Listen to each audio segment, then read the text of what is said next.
At the heart of it all was Sir David Jason, the man who gave the world Derek Del Boy Trotter, the eternally optimistic rogue whose hilarious schemes and unwavering belief that this time next year we'll be millionaires became a part of the cultural fabric. He was the face of British comedy, an entertainer whose job was to make an entire nation laugh.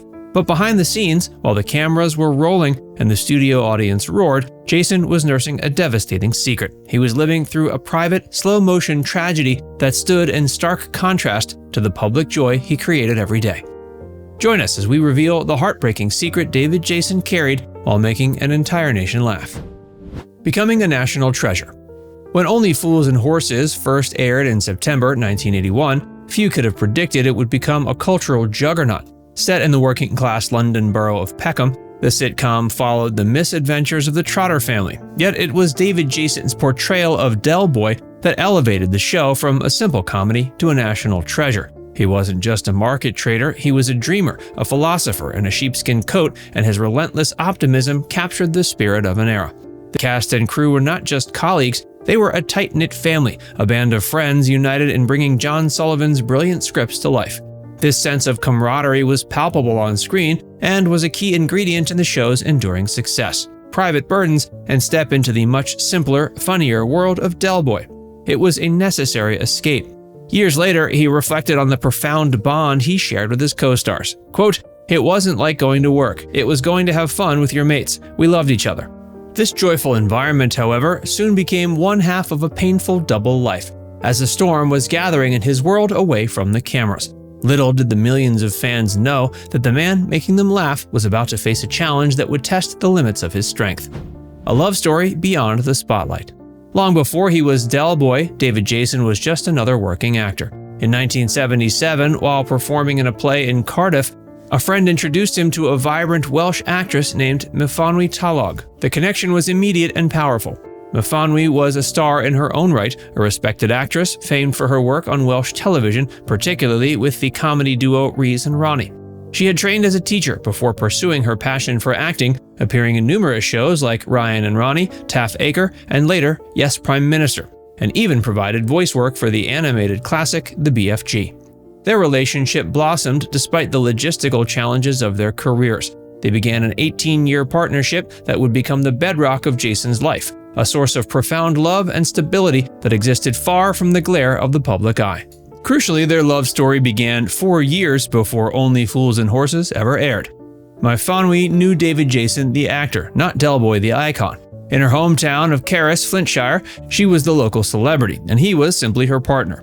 This dynamic provided him with a vital anchor to reality, a private world where he was loved for who he was, not for the famous character he played.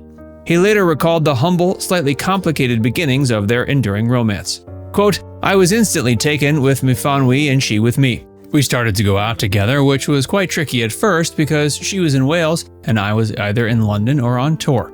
They found a way to make it work, building a life together that spanned nearly 2 decades. But this private happiness, the very foundation of his world, was about to be shattered by an unthinkable diagnosis that would force him to keep the biggest secret of his life. The Unthinkable Diagnosis. Sometime in the early 90s, as Only Fools and Horses reached the zenith of its popularity, Jason and Myfanwy received the news that every couple dreads. She had breast cancer. The diagnosis plunged them into a terrifying new world of hospitals, specialists, and grueling treatments. It was a brutal reality check that stood in cruel opposition to the lighthearted fiction Jason was creating for a living. While millions of viewers were tuning in for the beloved Christmas specials of 1991, 92, and 93, some of the most iconic episodes in the show's history, Jason was privately supporting Myfanwy in her courageous but agonizing battle. The emotional toll was immense. They faced harrowing decisions, including a specialist's recommendation for a mastectomy because radiotherapy alone would not be enough to shrink the cancer. For Jason, the secret wasn't a single event he had to conceal. It was a chronic state of fear and anticipatory grief that stretched over several years. Every day he would leave his home filled with the quiet anxiety of her illness and travel to a television studio where he was expected to be the funniest man in Britain. Each laugh he generated on set, every lovely jubbly he uttered, was an act of supreme professionalism and profound emotional endurance. He was living 2 lives, the public comedian and the private, terrified partner. In his autobiography, he described the moment their world was turned upside down, a moment that redefined their lives forever. Quote, "You can imagine, tears. It was terrible. Neither of us had known anything like this in our lives before. It was a whole new reality to get used to. It was a very stressful time, a terrible, difficult, emotional time." As her condition worsened, Jason's commitment to her never wavered. He was now not only a celebrated actor, but also a dedicated caregiver, a role he undertook with quiet devotion, all while the nation remained blissfully unaware of his silent heartbreak. The final heartbreaking act. By 1995, the cancer had taken a firm grip on Miffanwy. She was in and out of the hospital for chemotherapy, but there was no sign of remission. During this period, Jason was filming his new hit drama series, A Touch of Frost. In a surreal and painful twist of fate, a major storyline in the show involved his character, Inspector Jack Frost, losing his own wife to a long illness. Art was tragically imitating life, forcing Jason into a bizarre psychological space where he had to professionally act out a version of his own private horror.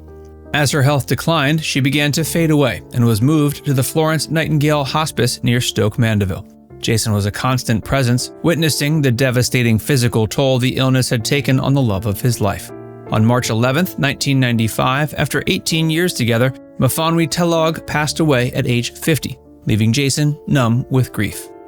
In the midst of this overwhelming sorrow, there was one final extraordinary act of love that provided a sliver of solace in the years to come. In her final hours, she experienced a moment of remarkable lucidity.